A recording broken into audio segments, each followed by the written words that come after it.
Magandang gabi mga kapuso. Ako po ang inyong Kuya Kim na magbibigay sa inyo ng trivia sa likod ng mga trending na balita.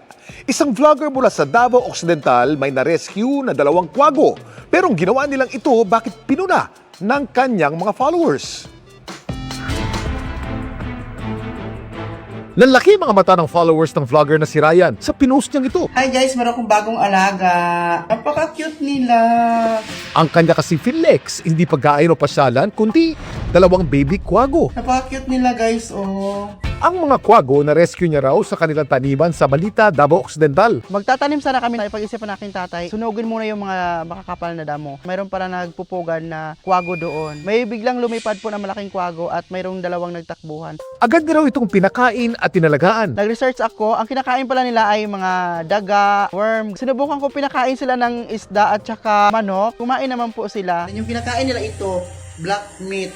Kanya rin itong pinangalanan. Pinangalanan ko sila Pagaspas at saka Lawiswis kasi dati. Parang nakikita ko sila sa Mulawin. Pero ang pagkupkup ni Ryan sa mga kwago, pinuna.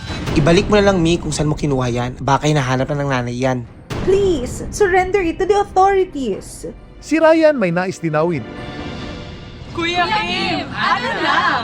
Alam niyo ba ng ating kapuluan tahanan ng mayigit 20 species ng owl o kwago? Ang ilan sa mga ito endemic o tanging sa Pilipinas lamang makikita, gaya na lamang ng Philippine Scops owl o Otus megalotis. Pero tandaan, ang panghuhuli at pag-aalaga sa mga kwago paglabag sa Republic Act No. 9147 o Wildlife Resources Conservation and Protection Act.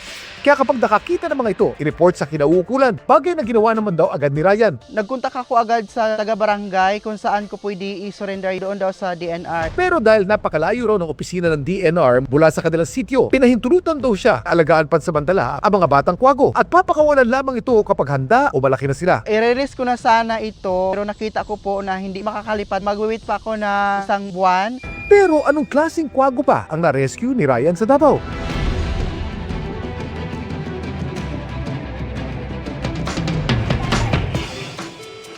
Ang na-rescue ng mga kwago ni Ryan, mga Eastern grass owl. Tinatawag din silang Chinese grass owl o Australasian grass owl.